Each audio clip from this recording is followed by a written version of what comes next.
तो ठीक है। मैं ये पूछा था।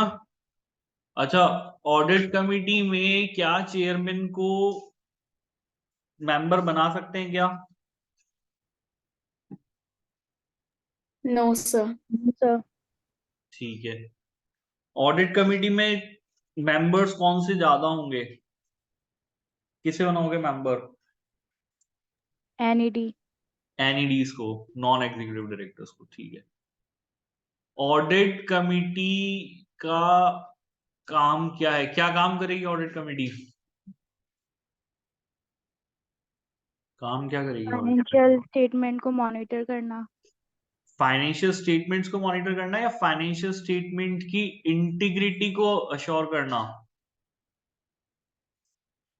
इंटीग्रिटी को एश्योर करना। इंटीग्रिटी को अश्योर करना ना, ये काम है। मॉनिटर क्या करेगी फाइनेंशियल स्टेटमेंट वो? सर इंटरनल कंट्रोल्स को मॉनिटर करना। हाँ, तो इंटरनल कंट्रोल्स हैं, ठीक है, उसको मॉनिटर करना, है ना। Reviewing the company internal financial control, risk manager management system, monitoring and review the effectiveness of internal audit function. अगर कंपनी का इंटरनल ऑडिट का फंक्शन ही नहीं है अपनी जगह पे, they should consider annually whether they, तो ये देखना कि भाई क्या ये कराना जरूरी है, और जरूरी है तो उसको रिकमेंड करे। एक्सटर्नल ऑडिटर के अपॉइंटमेंट का रिकमेंडेशन करना, और अगर उसको रिमूव करना है तो उसका रिकमेंडेशन करना, ये हो गया। एक्सटर्नल ऑडिटर की इंडिपेंडेंसी और उसकी ऑब्जेक्टिविटी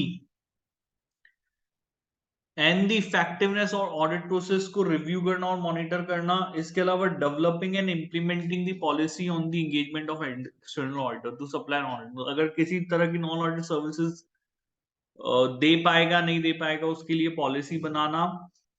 अब ये बात हो गई, ये तो उसके फंक्शंस हो गए। उसमें आ जाते हैं ऑडिट कमिटी को अपना काम एनुअल रिपोर्ट में भी डिस्क्राइब करना है, ठीक है। तो ऑडिट कमिटी एनुअल रिपोर्ट में अपना काम डिस्क्राइब करेगी कि भाई हमने क्या काम किया।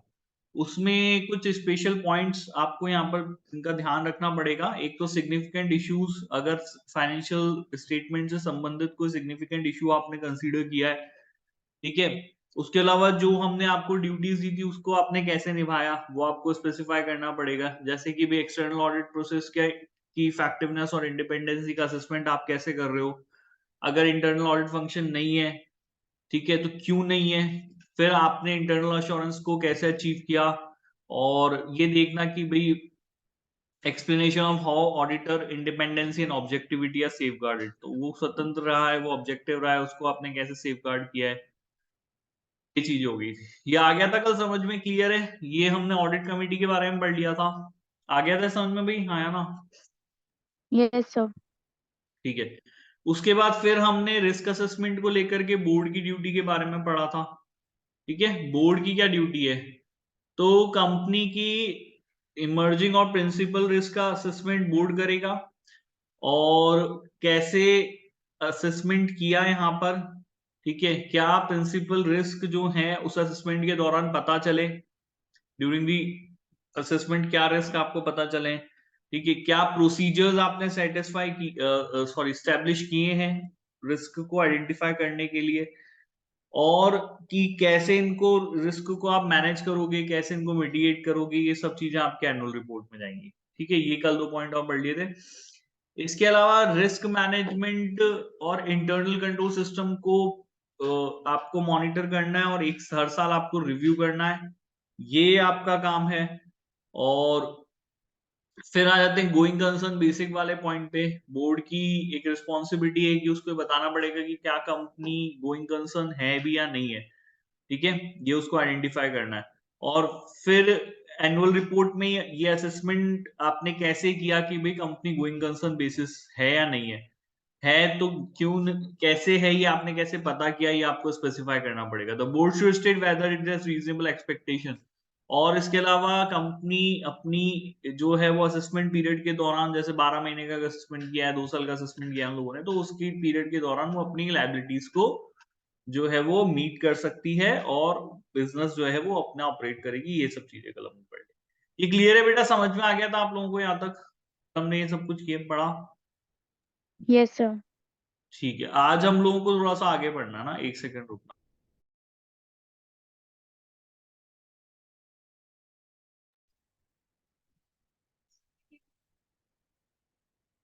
ऑडिट कमिटीज, ठीक है, ये तो कल हमने पढ़ लिया है। फंक्शन हो गए, विसल ब्लोइंग हो गई, ठीक है। अच्छा, ऑब्जेक्टिव्स ऑफ ऑडिट कमेटी देखते थे, वैसे तो हम लोगों ने कल ये पढ़ ही लिया था, बट फिर भी इसमें थोड़ा सा और इसको एक्सप्लेन किया गया है, वो देख लेते हैं। तो ऑडिट कमेटी का उद्देश्य क्या होगा भाई, ऑब्जेक्टिव क्या होगा? तो पब्लिक कॉन्फिडेंस इंक्रीज करना in the credibility and the objectivity of the publish financial including on audited interim statement. पहला ये है assisting director in meeting their responsibility in respect of financial reporting, strengthening the independent position of a company's external auditor by providing an additional channel of communication। देखो, objectives का मतलब क्या होता है? हर committee को एक पर्पस के साथ बनाया जा रहा है। ध्यान से सुनना आप मेरी बात। हमने कमिटी के बारे में पढ़ा, इससे पहले भी एक कमिटी के बारे में पढ़ा था। मैं रोज कुछ ना कुछ पूछता रहता हूँ ताकि तुम लोगों को याद रहे। इससे पहले कौन सी कमिटी के बारे में पढ़ा था आपको?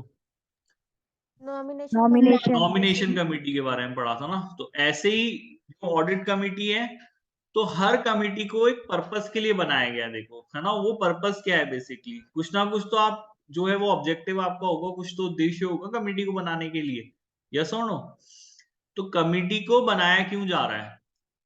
तो पहला, इन लोगों ने यहाँ पर 3 ऑब्जेक्टिव्स दिए कि ऑडिट कमेटी को बनाने के पीछे हमारे 3 पर्पस हैं, 3 ऑब्जेक्टिव है। पहला पर्पस ये है कि भाई जो फाइनेंशियल इंफॉर्मेशन पब्लिश होने जा रही है या पब्लिश होगी, उस इंफॉर्मेशन पे जो है वो क्रेडिबल हो और वो इंफॉर्मेशन ऑब्जेक्टिव हो। देखो, ऑब्जेक्टिव वर्ड के बारे में आप लोगों से मैंने पहले भी डिस्कशन किया था। आप मुझे बता सकते हो ऑब्जेक्टिव और सब्जेक्टिव के बीच में क्या डिफरेंस होता है? कोई मुझे बता सकता है ऑब्जेक्टिव और सब्जेक्टिव के बीच में क्या डिफरेंस होता है? मैं यहाँ पे, what is objectivity? What do you mean by objectivity? कोई बता सकता है मुझे यहाँ पे? ठीक है, ऑब्जेक्टिविटी का मतलब है एज इट इज। ध्यान से सुन लो भाई, एज इट इज और not influenced by personal thoughts. Objective का मतलब ये है कि भाई जो चीज जैसी है वैसी की वैसी बता दी गई है, वो इन्फ्लुएंस्ड नहीं है। जैसे क्या होता है कि हम घर में रहते हैं ना, तो घर में रहते हैं तो घर में औरतें आपस में बातें करती हैं, देखा है आप लोगों ने? एक की दो होती है, दो की चार होती है, चार की छह हो जाती है बातें। होता है नहीं होता? Yes, sir. लेकिन सबके घर में होती है ना, ये चीज तो बहुत कॉमन होती है। आप मान लो कि भाई आप कहीं रास्ते में घूम रहे हो, आपके किसी रिश्तेदार ने आपको देख लिया, फिर उसने किसी को बोला तो एक बात बढ़ा करके बता दिया कि भाई अरे, क्योंकि उसको ऐसा लगता था। तो कहने का मतलब है कि जब जब वो किसी अगले व्यक्ति को जाकर के आपके बारे में बोल रहा है, उसने आपको देखा, तो उसमें अपने पर्सनल थॉट्स और जोड़ दे रहा है। ये हो रहा है ना, एज इट इज बात नहीं बता रहा कि अच्छा हाँ मैंने देखा था, कोई बात नहीं, लेकिन उसमें हर बार जो है वो कुछ ना कुछ एड ऑन कर रहा है। आगे बात समझ में? तो जब इस तरीके से आप अपने पर्सनल थॉट किसी बात में ऐड कर देते हो ना, जब आप बात एज इट इज नहीं बताते, तो वो फिर चीज सब्जेक्टिविटी उसमें आ जाती है। उस एक बात को कहने में, उस चीज को दिखाने में सब्जेक्टिविटी हो जाती है। और जब ऐसा नहीं हो रहा है, जैसा हुआ वैसा का वैसा अगर बता दिया, उस एज इट इज आपने बता दिया, आपके पर्सनल थॉट से इन्फ्लुएंस नहीं हुआ, उस चीज को बेसिकली ऑब्जेक्टिविटी कहते हैं। आगे बेटा बात समझ में? आप क्लियर? यस और नो? Yes. Yes, sir. है ना? तो ऑब्जेक्टिविटी का मतलब, तो हम क्या चाहते हैं कि जब फाइनेंशियल स्टेटमेंट को पढ़ा जाए, ठीक है, फाइनेंशियल स्टेटमेंट बेसिकली वो कांच है जो कंपनी के बारे में दिखा रहा है। कांच का काम क्या होता है? एज इट इज, जैसे आप वैसे दिखा देता है, कि जैसा मैं दिखता हूँ वैसा का वैसा दिख जाऊंगा कांच के अंदर। यस और नो? कांच लगाने का पर्पस क्या है? मिरर का पर्पस क्या होता है? आप अपने आप को देखना चाहते हो, वो मिरर में देख लो भाई, जैसे हो वैसे के वैसे दिख जाओगे, अच्छे हो बुरे हो जैसे भी हो। तो वो जो हमारे फाइनेंशियल स्टेटमेंट है ना, वो उस कांच की तरह है जो कंपनी का चेहरा दिखा रहे हैं। अब वो चेहरा सही दिखा रहे नहीं दिखा रहे, इसके ऊपर ऑडिटर अपना ओपिनियन दे रहा है बेटा। यही काम है हमारा एज अ ऑडिटर, हम लोगों को क्या करना है, हमें अपना ओपिनियन देना है कि हाँ भाई जो फाइनेंशियल स्टेटमेंट जो चेहरा कंपनी का दिखा रहे हैं वो सही दिखा रहे हैं नहीं दिखा रहे। यस और नो, हाँ या नहीं? Yes, sir. है ना? अब आप मेरी बात समझिए, तो होना ये चाहिए कि जब ऑडिटर बोल रहा है ना कि भाई financial statement are giving true and fair view of the financial fair view of the financial position of the company, company की आर्थिक स्थिति का सही जो है वो ट्रू एंड फेयर व्यू का रिप्रेजेंटेशन करती है।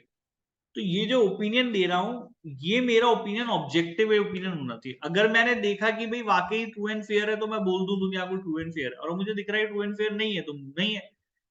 अब अगर मैं उसके अंदर अपने पर्सनल थॉट जोड़ दूं कि हाँ भाई देखो ट्रू एंड फेयर तो नहीं है बट फिर भी मेरे को ऐसा लगता है या ये चीज है वो चीज है, तो फिर वहां पे सब्जेक्टिविटी इन्वॉल्व हो जाती है। और हम नहीं चाहते कि जो ऑडिटर अपना काम कर रहा है ना वो अपने पर्सनल थॉट जोड़ करके बताए दुनिया को कि ये financial statement true and fair view का प्रेजेंटेशन करते हैं या नहीं करते। हम क्या चाहते हैं भाई आप ऑब्जेक्टिव होकर के बताओ, आपने जो देखा वो चीज बता दो।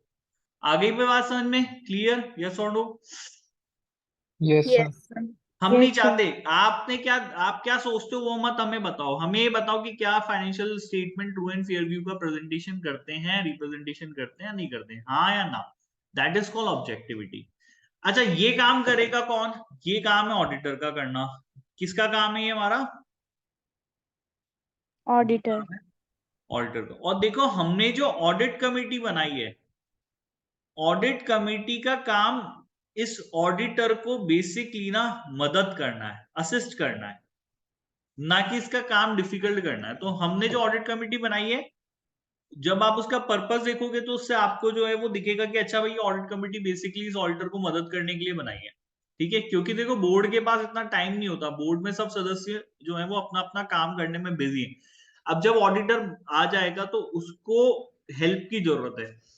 वो नहीं जानता ना कंपनी में किसी को भी, कोई ऑडिटर आया किसी यूनिट के अंदर चला गया, फैक्ट्री के अंदर चला गया, वहां उसको कोई पहचानता नहीं है, कोई काम करने में उसको, तो वो शिकायत उसको करनी है, डायरेक्टर के पास जाएगा, बोलेगा अरे यार मैं गया वहां पे मुझे देखना, डायरेक्टर कह रहा है यार मेरे पास ऑलरेडी इतना काम है, तुम ऑडिट कर, तुम्हें अगर ऑडिट करनी है तो तुम तुम्हारे तरीके से करो, बाबा मेरे पास क्या शिकायत लेके आ जाते हो मेरे लोग।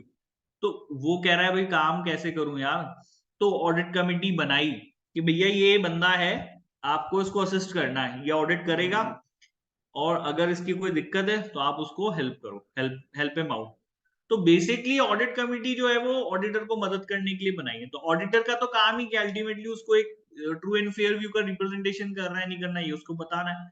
तो ऑडिट कमेटी का जब पर्पस देखोगे तो आपको दिखेगा कि हाँ भाई उसको मदद करने के लिए बेसिकली ऑडिट कमेटी बनाई है। इसलिए इसमें जो पहला पर्पस दिया है वो क्या दिया है कि भाई फाइनेंशियल इंफॉर्मेशन जो पब्लिश हो रही है उसकी क्रेडिबिलिटी एंड ऑब्जेक्टिविटी को बढ़ाना, ये आपको जो है ये ऑडिट कमेटी का ऑब्जेक्टिव है। आई बात समझ में क्लियर यहाँ पे? यस और no? That is yes increasing Yes, public. sir. और वो डायरेक्टली वो ये काम नहीं करेंगे, वो बेसिकली ऑडिटर को मदद करके ये काम कर सकते हैं, क्योंकि भाई आप खुद से थोड़ी ना ऑडिट कर लोगे, या तो आपको तो बेसिकली ऑडिटर को मदद करके ही करना।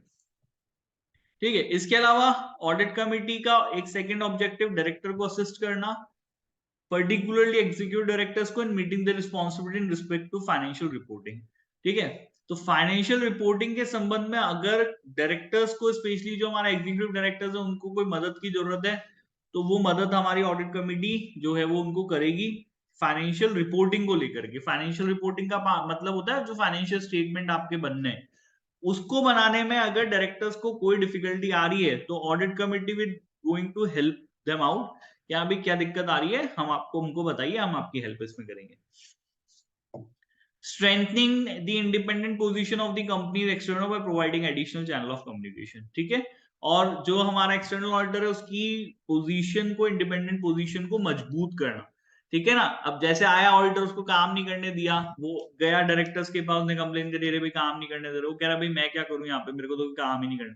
तो भाई audit committee is there for you, वहां जाइए, वो उनसे बात कीजिए, they will help you out.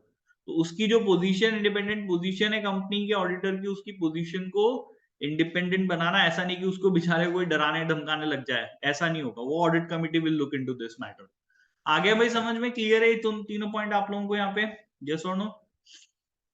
Yes, sir.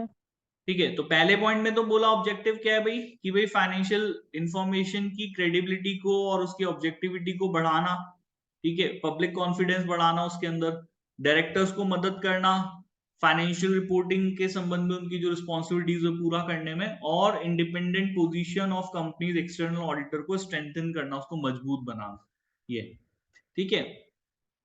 अब फायदे क्या होते हैं ऑडिट कमेटी के, देखो ऑडिट कमेटी होगी तो वो चीज जो हमने ऊपर डिस्कस किया, ठीक है, इंप्रूव्ड क्रेडिबिलिटी, फाइनेंशियल स्टेटमेंट की क्रेडिबिलिटी मतलब उसपे जो विश्वास है वो लोगों का बढ़ जाएगा, through an impartial review of the financial statement and discussion of significant issue with the external auditor. तो आपके फाइनेंशियल स्टेटमेंट की जो क्रेडिबिलिटी है वो बेटा इंप्रूव हो जाएगी, पब्लिक का कॉन्फिडेंस आपका जो है वो ऑडिट ओपिनियन में जो है वो बढ़ेगा, आपका कंट्रोल एनवायरनमेंट स्ट्रॉन्गर बनेगा as the audit committee help to create a culture of the compliance and control, ठीक है ना।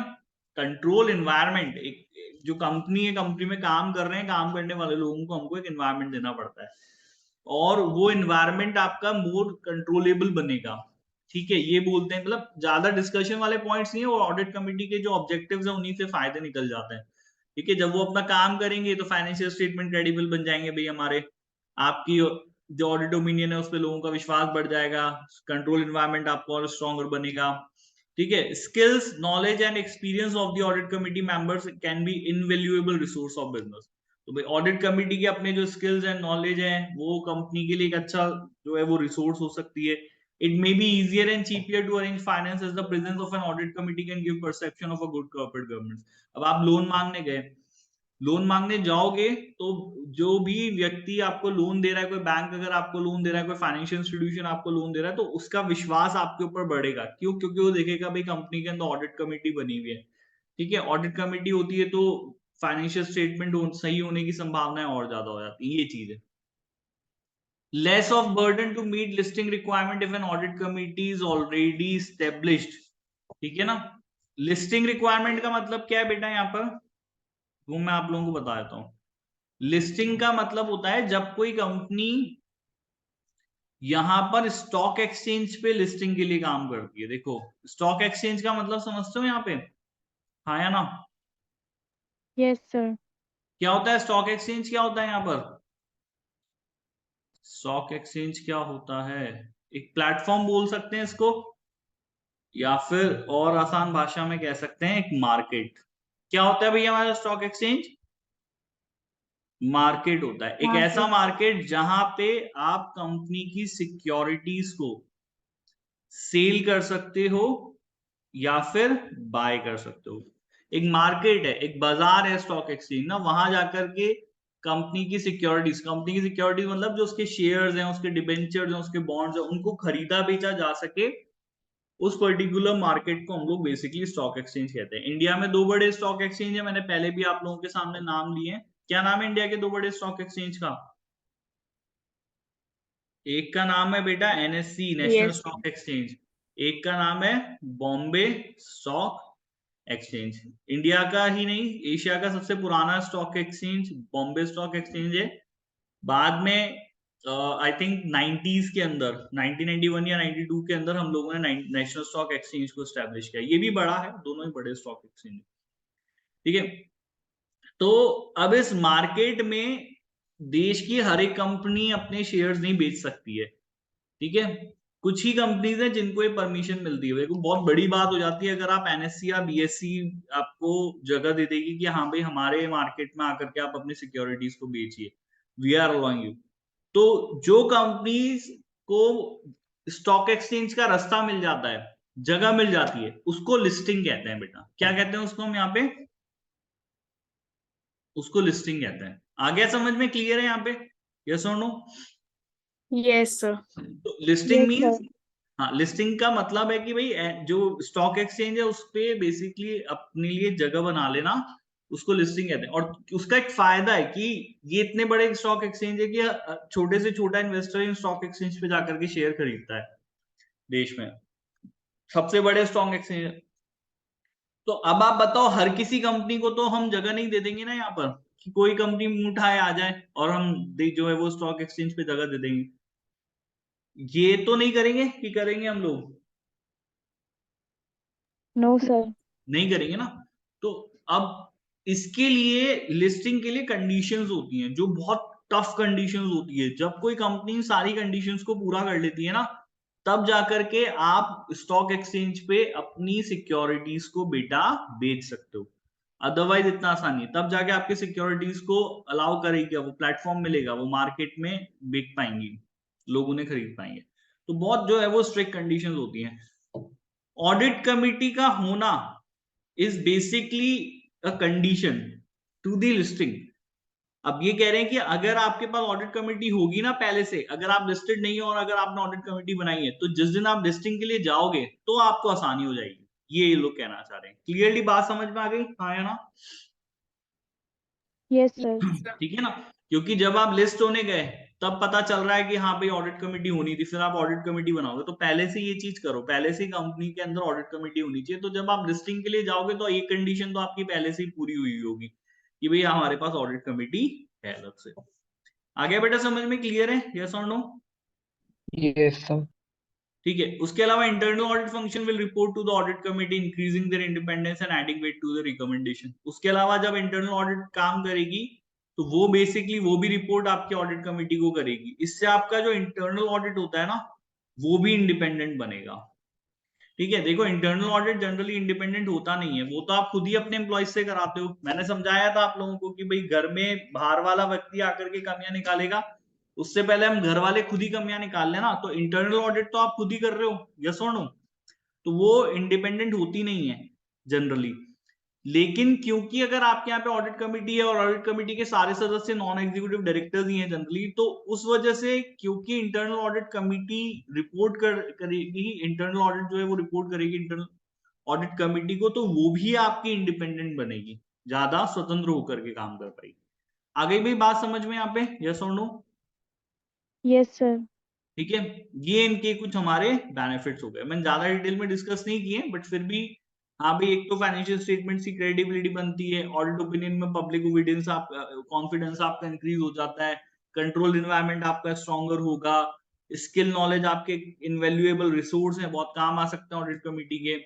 ठीक है। फाइनेंस अरेंज करना आपके लिए आसान हो जाएगा, लिस्टिंग रिक्वायरमेंट में आपको जो है वो फायदा हो जाएगा, और इसके अलावा आपके इंटरनल ऑडिट फंक्शन जो है वो ज्यादा यहाँ पे इंडिपेंडेंट बनेगा। लेकिन अब कुछ डिसएडवांटेजेस भी पढ़ लेते हैं। ठीक है। कुछ नुकसान भी है ऑडिट कमेटी के होने से। Difficulties recruiting the right non executive who have the relevant experience, sufficient time to become effective member of the committee. तो कह रहे हैं कि ऑडिट कमेटी में क्योंकि नॉन एग्जीक्यूटिव डायरेक्टर्स को अपॉइंट करना होता है, तो सही लोग मिलने में बड़ी दिक्कत आती है। पहली बात तो जो जनरली ऑडिट कमेटी में सिर्फ एक कहते हैं ना, एक फॉर्मेलिटी बन के रह गई है।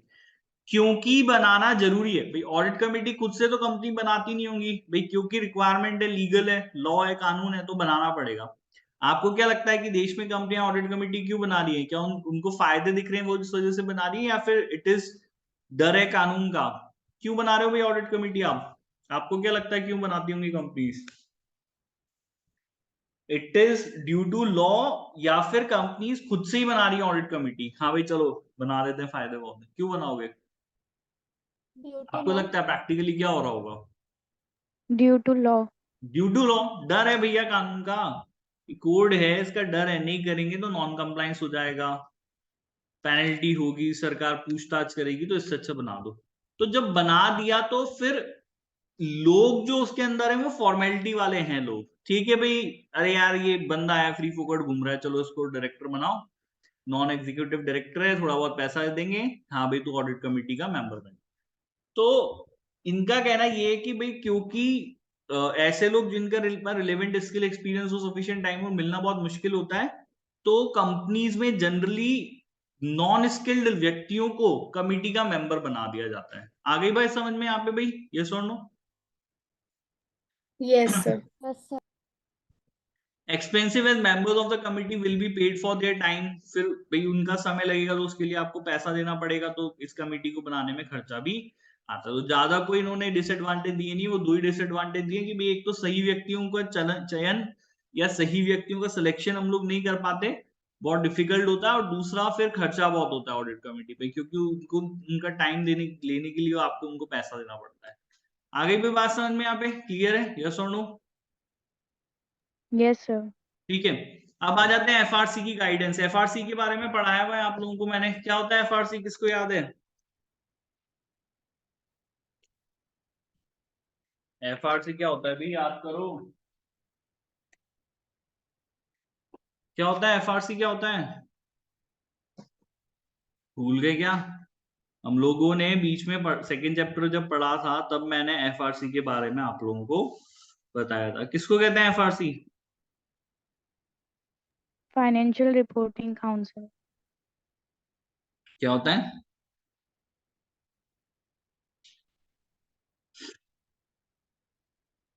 क्या होता है भाई, जल्दी बताओ।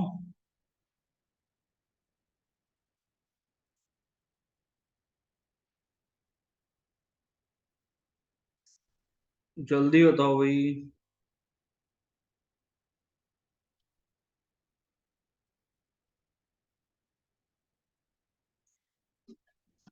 यूके के अंदर जो है वो एक, पहले क्या हुआ करता था, कमिटी बेसिकली हुआ करती थी। मैंने पहले पढ़ाया ना आप लोगों को, ठीक है? अभी भी है या नहीं है? अभी भी है या नहीं है? एक कमिटी, क्या एक काउंसिल हुआ करती है जिसको बेसिकली फाइनेंशियल रिपोर्टिंग काउंसिल कहते हैं। ध्यान दे लो भाई, मैंने सेकंड जब मैं चैप्टर पढ़ा रहा था तब भी मैंने बताया था एफआरसी फाइनेंशियल रिपोर्टिंग काउंसिल। क्या है भाई एफआरसी यहाँ पे? Financial financial Reporting Council. Reporting council, ठीक है ना? एफआरसी है फाइनेंशियल रिपोर्टिंग काउंसिल।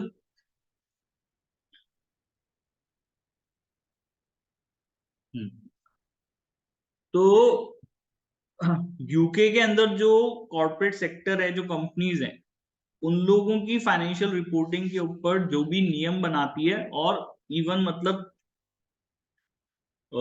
कई बार उनके ऊपर इन्वेस्टिगेशन भी करना, ये सब चीजें एफआरसी करती हैं। लास्ट टाइम हम जब जो सेकंड चैप्टर पढ़ रहे थे तब मैंने केस भी बताया था, उसमें भी हमने पढ़ा कि भाई एफआरसी के रोल के ऊपर सवाल खड़े हुए यूके के अंदर, जब एक कंपनी फॉल कर गई, बहुत बड़ी कंपनी थी और वो फॉल कर गई थी, उसके शेयर्स एकदम से डूब गए थे और बहुत सारी चीजें हुई। तो वहां पर एफआरसी के रोल के ऊपर क्वेश्चन भी उठा था कि भाई एफआरसी क्या कर रही है ना? इट इज मोर लाइक जैसे कि भाई अभी इंडिया के अंदर अडानी वाला जो भी कुछ हुआ, तो उसके बाद सेबी की वर्किंग के ऊपर जो है वो सवाल खड़े हो गए कि भाई सेबी क्या कर रही है। भाई कोई अडानी जितनी बड़ी कंपनी अगर अपने शेयर्स का मैनिपुलेशन कर रही है, अपने फाइनेंशियल रिपोर्टिंग को मैनिपुलेट कर रही है अपने शेयर्स के प्राइसेस को बढ़ाने के लिए, क्योंकि वो एक लिस्टेड कंपनी है, स्टॉक एक्सचेंज पे उसके शेयर बिकते हैं, लोग खरीदते हैं, वो अपना पैसा डालते हैं। तो हमारे यहाँ पर भी जो सेबी है, security and exchange board of India, SEBI के बारे में पढ़ा है आप लोगों ने, सुना है? Yes. Yes, sir. ठीक है, तो उसके काम करने के ऊपर यहाँ पर सवाल खड़े हुए कि भाई सेबी क्या कर रही है यहाँ पे, ठीक है? और ये कुछ ऐसी एजेंसीज हैं जिनकी बहुत बड़ी जिम्मेदारी बन जाती है भाई यहाँ पर, अगर कोई कंपनी आज की डेट में, बड़ी कंपनी इंडिया में फॉल कर जाए, गिर जाए, ठीक है, उसमें कोई स्कैम हो जाए, क्योंकि आपको, आप एक ऐसी एजेंसी हो जिसको सभी तरह की सुविधाएं सरकार ने दी रखी हैं, आपको पावर दे रखी है कि जाइए इन्वेस्टिगेट कीजिए, ठीक है, आपके पास मैन पावर है, सब चीजें आपके पास। इससे पहले भी सेबी ने अपना काम किया। सहारा इंडिया वाला, अगर आपने सुना हो, सहारा इंडिया के बारे में सुना है आप लोगों ने? सहारा Yes, sir. कंपनी के बारे में सुना है? सुब्रतो रॉय के बारे में कभी आप लोगों ने नहीं सुना? किसी ने नहीं सुना? No, sir. सहारा कंपनी के बारे में कोई नहीं जानता? सहारा एक बहुत बड़ी कंपनी है, एग्जिस्ट करती है, अभी भी खत्म नहीं हुई है पूरी तरीके से। चलो कोई बात नहीं, क्योंकि अब जैसे जैसे जनरेशन आगे बढ़ रही है वैसे वैसे लोग बस सहारा को भूलते आ रहे हैं, बट 2012 में इंडिया में वाकई बहुत बड़ी कंपनी है सहारा, अभी पूरी तरीके से खत्म नहीं हुई क्योंकि मैं है वर्ड यूज कर रहा हूँ। तो उसके अंदर एक मेजर स्कैम हुआ जिसको रिवील किया सेबी ने, अभी भी वो सुप्रीम कोर्ट में केस चल रहा है। कभी गूगल पे एम्बे वैली प्रोजेक्ट करके सर्च करना, कभी क्या करना अभी कर लो। एक प्रोजेक्ट हुआ करता है एम्बे वैली, एम्बे वैली सिटी, सुना इसके बारे में कभी आप लोगों ने?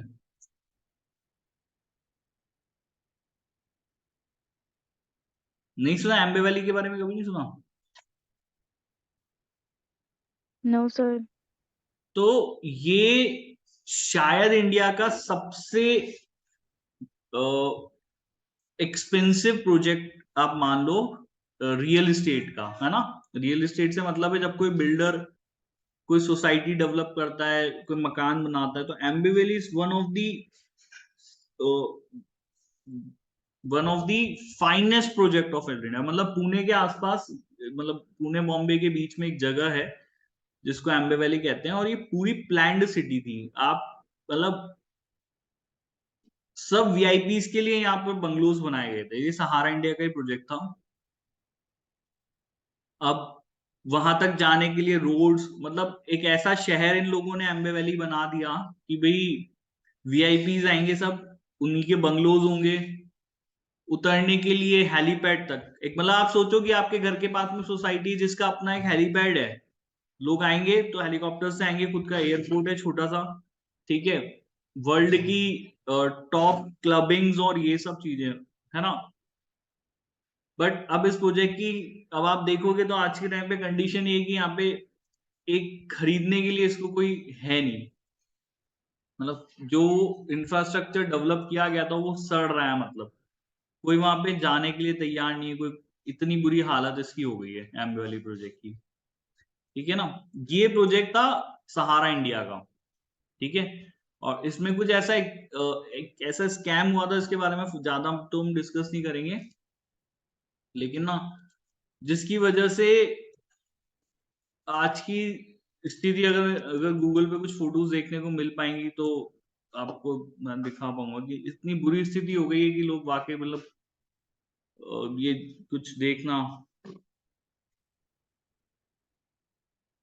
मतलब इतना महंगा प्रोजेक्ट, लोगों को लगा था कि हर एक फ्लैट एक मतलब करोड़ों रुपए का, अरबों रुपए का एक फ्लैट हुआ करता था, और मतलब वो सड़कें नहीं है वहां पर, मतलब आप आज की डेट में ऐसी स्थिति हो गई है, वो जो बंगले बनाए गए, और वो यही एक रीजन बीइंग था कि वो कुछ स्कैम हुआ, और स्कैम होने का को पकड़ा, सेबी ने पकड़ा उस वक्त, और उसकी वजह से वो कंपनी जो है वो पूरी तरीके से बंद हो गई, ठीक है। तो ये पर्टिकुलरली इसको बताने का मेरा रीजन ये है कि हमारे ही देश में नहीं, सब देशों में एजेंसीज ऐसी होती हैं जिनका ये काम होता है, आपको जो है वो कंपनीज का ध्यान रखना है कि वो क्या कर रही हैं, ठीक है। लोगों का पैसा उन लोगों के पास पड़ा हुआ है भाई, तो ये चीज ध्यान रखना है। तो मैं एफआरसी से इसलिए रिलेट कर रहा हूँ क्योंकि जैसे इंडिया में सेबी की फंक्शनिंग है, सेबी जब काम करती है और वाकई जब काम करती है तो अच्छी अच्छी बड़ी बड़ी कंपनीज को रुला देती है वो, है ना। तो एफआरसी इज मोर लाइक, वो भी फाइनेंशियल रिपोर्टिंग काउंसिल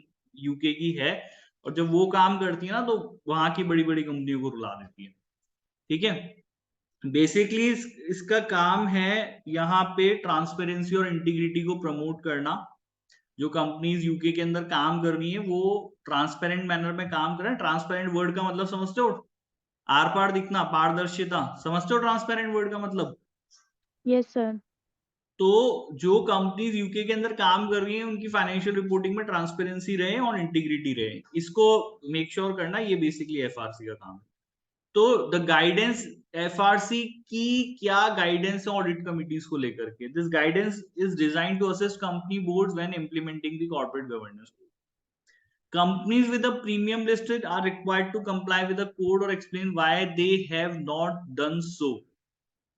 एफआरसी की गाइडेंस ये ऑडिट कमिटी को लेकर के कि भाई जो भी कंपनीज प्रीमियम लिस्टेड है, लिस्टिंग वर्ड तो आप आई थिंक मेरे को आप लोगों को क्लियर हो गया होगा यहाँ पे भी, अगर आप किसी स्टॉक एक्सचेंज पे लिस्टेड हो उनको इस कोड को कंप्लाई करना जरूरी है। कंप्लाई वर्ड का मतलब हो गया पालन करना। भाई जो भी कंपनीज लिस्टेड है यूके के अंदर उनके लिए कॉर्पोरेट गवर्नेंस कोड मस्ट है, उनको उसकी पालना करनी पड़ेगी, उसको उसकी कंप्लाइंस नहीं करनी पड़ेगी, तो कंप्लाइंस करनी पड़ेगी। और अगर वो नहीं कर पाते तो उनको एक्सप्लेन करना पड़ेगा कि भाई ऐसा वो क्यों नहीं कर पाए हैं। अच्छा, मैंने कॉर्पोरेट गवर्नेंस कोड के ऊपर पहले भी ये बात बताई कि इसके अंदर फ्लेक्सिबिलिटी मेंटेन्ड है। अभी अगर इसके किसी भी प्रोविजन को आप कंप्लाई नहीं करते हो तो आपको ये बताना पड़ेगा कि आपने क्यों नहीं किया। सजा वजह की बात हम यहाँ पर नहीं करेंगे, लेकिन इस कोड के अंदर जो है वो फ्लेक्सिबिलिटी अलाउ करी हुई है।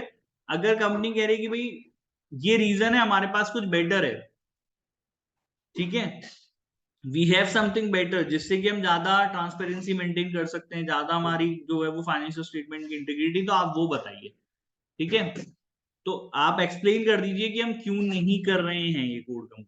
ठीक है, तो पहली चीज तो इन लोगों ने बताया कि भाई एफआरसी की गाइडेंस ये है कि कंपनीज जो प्रीमियम लिस्टिंग वाली हैं उनको इस कोड को कंप्लाई करना, और नहीं कर रहे हो तो फिर आपको एक्सप्लेन करना पड़ेगा कि आप क्यों नहीं कर रहे हो। आगे भी बात समझ में क्लियर है यहाँ पे? Yes, sir. Sir. ठीक है, the guidance is design to assist company board when implementing the corporate governance code. Audit committee arrangement should be proportionate to the task and will vary according to size and complexity of the company. Audit company committee arrangement, जो भी audit company arrangement करेगी वो proportionate होनी चाहिए company की size और company की complexity को लेकर। कहने का मतलब ऑडिट कमेटी का काम जो है वो कम होगा या ज्यादा होगा वो डिपेंड करेगा कंपनी के साइज के ऊपर बेटा। अगर कंपनी का साइज बहुत बड़ा नहीं है तो ऑडिट कंपनी के अरेंजमेंट्स भी बहुत ज्यादा नहीं है। अगर कंपनी का साइज बहुत बड़ा है, कॉम्प्लेक्स है कंपनी, तो ऑडिट कमेटी का जो भी अरेंजमेंट है वो भी अकॉर्डिंगली बेटा क्या होगा, यहाँ पर ज्यादा होगा। ये भी सिंपल सी बात है। आगे समझ में आप पे क्लियर है? यस और नो? Yes, sir. Yes, ठीक, sir. कहने का मतलब काम कम करना है ज्यादा करना है? ऑडिट कमेटी काम ज्यादा करना पड़ेगा भाई, कंपनी अगर बड़ी है, कॉम्प्लेक्स है, नहीं है तो कम काम करेंगे, कोई बात नहीं। There should be frank, open working relationship and a high level of mutual respect between audit committee chair, board chair, the chief executive officer and the finance director. कहने का मतलब सभी में को ऑडिट कमिटी को कॉपरेट करना पड़ेगा, चाहे आप चेयरमैन हो, चाहे आप बोर्ड के चेयरमैन हो, चाहे आप कमिटी के चेयरमैन हो, चाहे आप चीफ एग्जीक्यूटिव हो, चाहे फाइनेंस डायरेक्टर हो। इन सब लोगों के बीच में हमें एक अच्छा कोऑर्डिनेशन चाहिए और कॉपरेशन भी चाहिए। दो अलग अलग शब्द हैं, कोऑर्डिनेशन और कॉपरेशन। हमें दोनों चीजें चाहिए, हमें दोनों में कोऑर्डिनेशन भी चाहिए, दोनों में कॉपरेट भी चाहिए। ऑडिट कमेटी बना दिया, अब अगर चेयरमैन जो है वो उसको कॉपरेट नहीं करता, चीफ एग्जीक्यूटिव कॉपरेट नहीं करता, फाइनेंस डायरेक्टर कॉपरेट नहीं करता, ऐसा नहीं होना चाहिए। ऑडिट कमेटी के बीच में, चेयरमैन के बीच में, चीफ एग्जीक्यूटिव ऑफिसर के बीच में, फाइनेंस, इन सब के बीच में एक अच्छा रिलेशनशिप होना चाहिए, एक अच्छा रिश्ता होना चाहिए। आगे भी बात समझ में क्लियर? आगे Yes, समझ में थर्ड पॉइंट बेटा? Yes, sir. ज्यादा कुछ है नहीं, इतना ही है, अच्छा रिश्ता होना चाहिए भाई। एक ही घर के लोग हो यार, क्यों लड़ते हो? आराम से मिलजुल करके रहो। यही बात है ना, घर में हम रहते हैं और आपस में सब लड़ेंगे तो जो है आपके घर की जो इमेज है, जो गुडविल है, वो दुनिया में खराब हो जाएगी। यस और नो? हाँ या ना? yes, sir. ठीक है, Yes, sir. सबको अपना अपना काम है घर के अंदर। मम्मी अपना काम करती है, पापा अपना काम करते हैं, ठीक है, तो सबका अपना अपना काम है। ठीक है, तो आपकी ड्यूटी क्या बनती है? आप भी घर में रहते हो, आपकी ड्यूटी बनती है कि भाई मम्मी और पापा को उनके काम में सपोर्ट करो, कोऑपरेट करो। अब आप अगर नहीं करोगे तो डांट पड़ेगी, सही आप लोगों को पड़ेगी ना भाई डांट? यस और नो? Yes, sir. है ना? आप अगर अपना काम, अगर आप परेशान करोगे अपने घर वालों को तो डांट पड़ेगी। तो एक ही घर में रहते हो, मिलजुल करके रहो, शांति से रहो, अच्छे से रहो, ये चीज। तो ऑडिट कमेटी बना दी तो ये नहीं कि भाई जो चीफ एग्जीक्यूटिव ऑफिसर है वो नाराज है या फाइनेंस का डायरेक्टर है वो परेशान कर रहा है। एक ही घर के हो भाई, अच्छे से मिलजुल करके रहो, अच्छे से रिश्ते, म्यूचुअल रिस्पेक्ट आपस में करो, है ना, वर्किंग रिलेशनशिप है, अच्छा वर्किंग रिलेशनशिप आपका होना चाहिए। Management must ensure the audit committee is kept properly informed, all director must cooperate with the audit committee. तो मैनेजमेंट ये इंश्योर करे कि ऑडिट कमिटी को जो है वो प्रॉपर्ली इंफॉर्मेशन, कोई भी इंफॉर्मेशन जो कि जरूरी है ऑडिट कमिटी को देना, वो मैनेजमेंट जो है वो इंश्योर करे कि हाँ भाई ऑडिट कमिटी के पास वो इंफॉर्मेशन पहुंचे। सभी डायरेक्टर्स ऑडिट कमिटी को कोऑपरेट करें। The core functions of audit committee are oversight, assessment and review. It is not duty of the audit committee to carry out the functions that belong to other.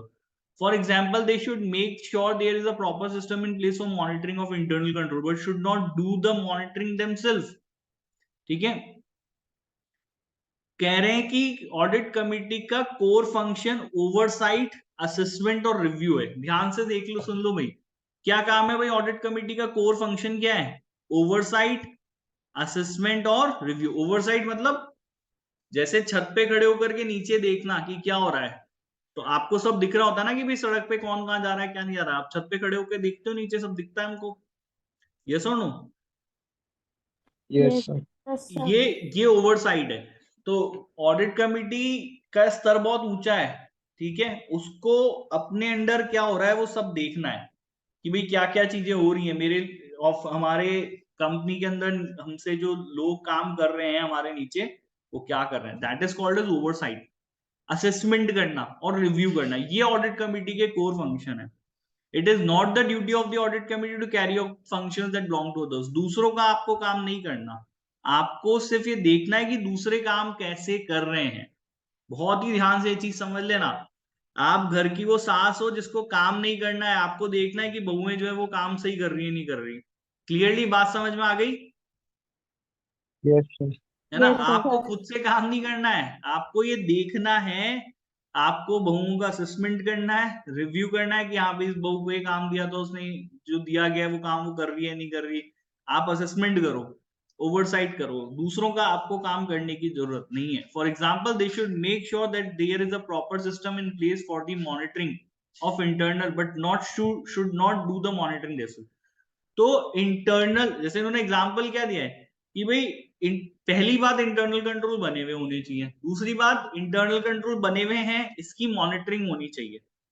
अब audit committee का काम क्या है? Internal controls बनाना या internal controls सही से बने हुए हैं या नहीं उसका मॉनिटरिंग का सिस्टम बनाना। क्या करोगे आप ये बताओ? मॉनिटरिंग करना। वो भी नहीं है काम, यही तो मैं समझा रहा हूं ना। तो आपको इंटरनल कंट्रोल बनाने हैं और इंटरनल कंट्रोल की मॉनिटरिंग के लिए सिस्टम है या नहीं ना वो बनाना है, वो काम तो मैनेजमेंट करेगा ना। ये काम किसका है बेटा? ये काम मैनेजमेंट का काम है। इंटरनल कंट्रोल बनाना भी उनका काम है और इंटरनल कंट्रोल सही से काम कर रहे हैं इसकी मॉनिटरिंग करना भी उनका काम है। हमारा काम क्या है? हमारा काम ये देखना है कि वही जो बेसिकली मैनेजमेंट है वो अपना काम कर रहा है नहीं कर रहा, मतलब क्या वो मॉनिटर करता है, क्या वो देखते हैं, वो साल में कहीं एक बार उठ करके देखा उन्होंने कि भाई जो है वो इंटरनल कंट्रोल्स प्रॉपर है या नहीं है। हमारा काम ये है। आ गई बात समझ में? क्लियर यहाँ पे? यस और no? Yes, yes sir. Sir. तो इंटरनल कंट्रोल्स को मॉनिटर मैं नहीं करूंगा यार, वो काम मैनेजमेंट का करने का है। मेरे को तो ये देखना है कि मैनेजमेंट अपना काम कर रहा है नहीं कर रहा, ये चीज। The board should review the audit committee effectiveness annually. और इसके अलावा ऑडिट कमिटी का, अच्छा अब ऑडिट कमिटी का भी अब रिव्यू होगा। ऐसा नहीं है कि भाई आप बैठ गए और आप ये देख लो कि लोग काम कर रहे नहीं कर रहे, आपका भी रिव्यू होगा। बोर्ड अल्टीमेटली सबसे सुपीरियर है और वो ऑडिट कमिटी की इफेक्टिवनेस को एनुअली रिव्यू करेगा। आगे भी समझ में यहाँ पे बात क्लियर है? यस और no? Yes, sir. Yes, sir. ये हमारी एफआरसी की गाइडलाइंस है थोड़ा, है ना। इसको कल हम आगे फर्दर कंटिन्यू करेंगे बेटा। आज अगर कोई चीज समझ में नहीं आई हो तो वो बता दो। आज अगर कोई चीज समझ में नहीं आई हो तो बता दीजिए। आगे समझ में क्लियर है? Yes, sir. Sir, कल क्लास है क्या?